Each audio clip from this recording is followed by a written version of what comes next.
sitting beside me, on the one hand, Peter Birren, my colleague. We jointly worked in the work package 2, but following the rationale of the project, we collaborated very closely with the USP, Universidade de São Paulo, Monsieur Martucci, who unfortunately cannot participate, but Cecilia Matsumura is here.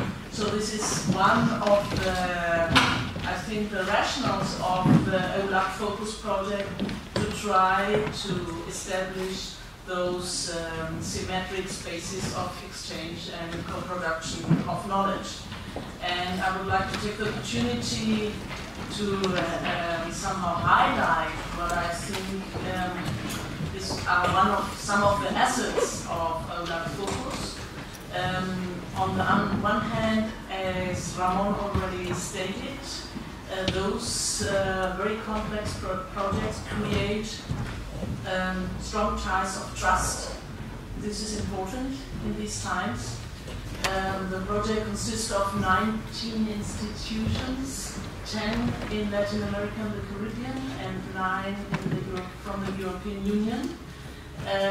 But if you would look at the list here, you would immediately recognize that we have gone beyond the usual suspects, not only universities and non-university research institutions being partners, but also research councils or ministries and those bridging institutions like the OAI and the Instituto Italo-Latinoamericano. So I think this is one of the assets, and I would also like to highlight that we looked at bi-regional relations, connecting 3 dimensions that normally are analyzed in parallel tracks: the social, the scientific, and the cultural dimensions. And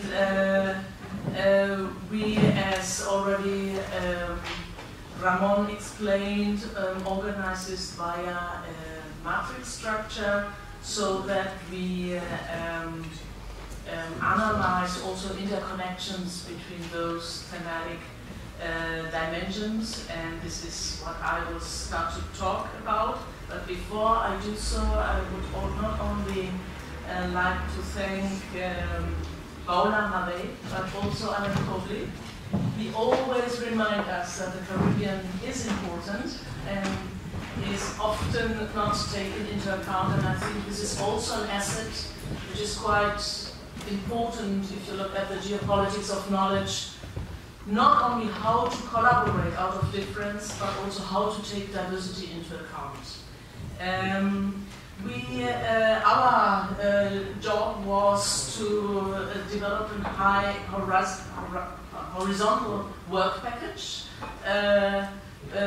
which was called very broadly and a little bit cloudy, cross transversal dimensions.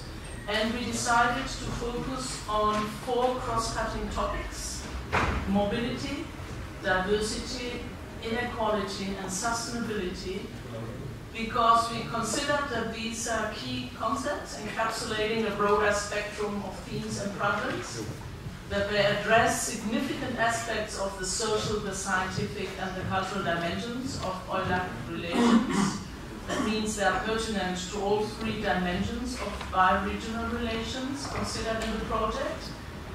We also think that they are of strategic relevance for the EULAC regional agenda and play an important role in the United Nations framework, that there is a need for more systematic and differentiated analysis of these cross-cutting issues, and that they are adequate to analyze the multidimensionality of the new paradigm on development that has been developed during the implementation of the project. And I will not be able now to give you a whole overview on the results.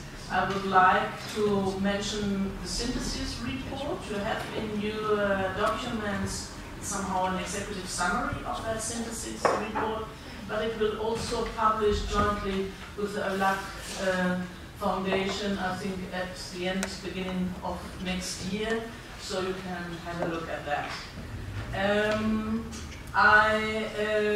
We discussed how these four cross-cutting issues are addressed in the cultural, the scientific, and the social dimension, taking into account two levels: the policy level on the one hand, and the one of the concrete actions, for example, programs to differentiate. And let me start with the cultural dimensions. And again, we can only convey some of the main results. Despite the increasing visibility of the field of culture at multilateral levels, the cultural dimensions of EU-LAC bi-regional relations is less pronounced, much less pronounced than the scientific and even the social dimensions. That does not mean that the cultural dimension is not important for the relations. One important achievement, for example, is that there is consensus between the two regions on certain core or key values and goals, and this is not trivial in this moment of time. For example, there is consensus on cultural diversity, protection of minority rights, and the preservation of traditional cultures, for example. So, despite the fact that the cultural dimension is important, the issue is that cultural policy is still primarily a domain of national foreign policies. And the major challenge of the European Union external cultural policy is precisely to better coordinate the multiple activities of different actors and bodies. For example, there is a lack of visibility of the European Union as a cultural actor. The European Union is perceived primarily as a trading bloc, so what is missing in the bi-regional relation is to develop a common narrative.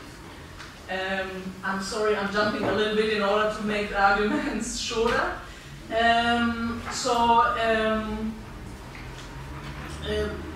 Within the bi-regional framework of the EU-LAC relations, the cultural dimension remains exclusively at the level of political dialogue. So far, no bi-regional cultural programs or policies exist. Budget-based cultural exchange programs only exist between the European Union and sub-regional and strategic partners in Latin America and the Caribbean. And at the same time, the multilateral level plays an important role, in particular UNESCO. So there is somehow a gap in between. And this is interesting to stress because one has also to highlight that culture is seen as a factor that is important for the success of regional cooperation and integration processes. The situation is much different if you look at the scientific dimension, and the work package addressing the scientific dimension will describe this more broadly. The scientific dimension, different to the cultural one, is well established, and this has also strategic regions. And in that dimension, mobility is central, because it has had positive impacts on EU-LAC relations in the sense of increasing knowledge exchange, knowledge circulation, and the co-production of knowledge. The growth of international collaborative experiences, as EULAC-FOCUS, knowledge gain, and capacity development of academics and researchers at various levels. GRI, the Joint Initiative on Research and Innovation, played a key role in that respect. One of the major challenges is to reduce structural inequalities between EU-LAC and within the regions. That means not only within Latin America and the Caribbean, and I'm looking now at Ellen again, but also within the European Union. Well, one could mention several factors of that. Persistent inequality. It relates to the breadth of the sciences, it relates to stability, access, and long-term organization of knowledge infrastructure, access to scientific collaboration, funding schemes, publication, language differences, etc., etc.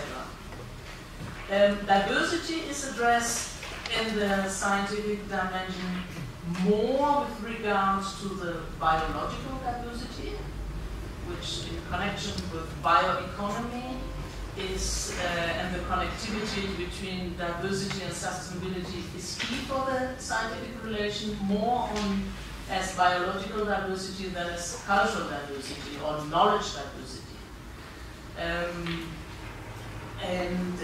There is this close nexus, diversity and sustainability with regard to bioeconomy, for example, or the expansion of renewable energy.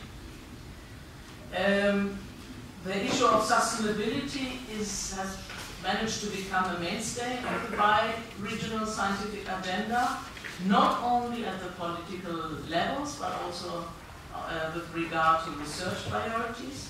And it's very much connected to multilateral agendas. If we look more closely, and we have done this at the focus on research for innovation and competitiveness, one of the challenges is to somehow negotiate broader conceptualization of what innovation and competitiveness means, by whom, how, with which priorities. If we go now, and this is my last section, to the social dimension of bi-regional relations, mobility is addressed by mobility of people, specifically long-term labor migration, mobility of money, that means legal and unlegal bi-regional circulation of money. For example, the transfer of remittances is addressed, and also through the illicit trafficking of goods with an emphasis on illegal drugs. So we have always, with regards to mobility, that connectivity between legal and illegal, formal and informal mobility. There is no common policy on migration, and one of the challenges would be to create a bi-regional framework for labor migration. There are strong efforts to combat drug trafficking. That means this is an important issue in the social dimension, and there have been established a lot of instruments to do so.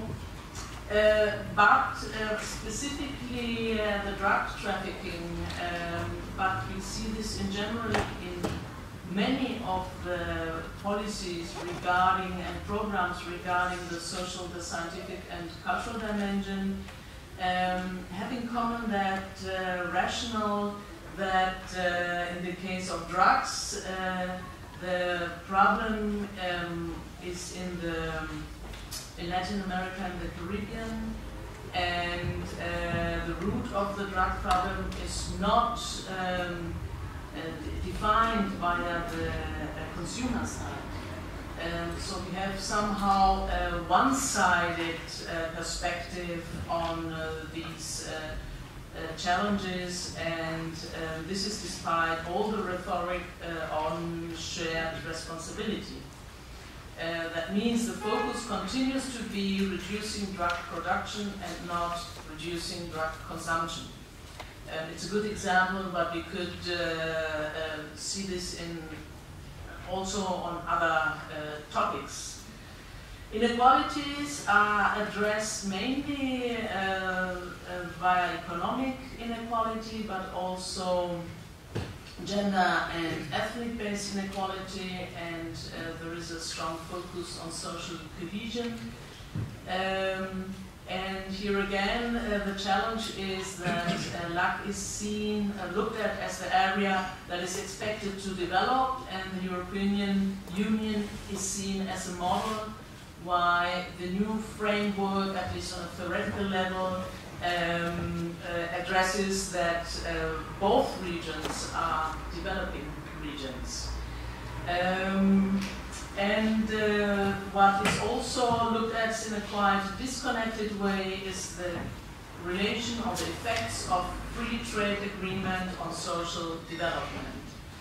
Sustainability and sustainable development are significant issues of political agreements, and there exists a common vision in the area of climate change, and it's very important to mention here the implementation of a concrete program such as EuroClimate and the GCCA, which is addressed at the Caribbean.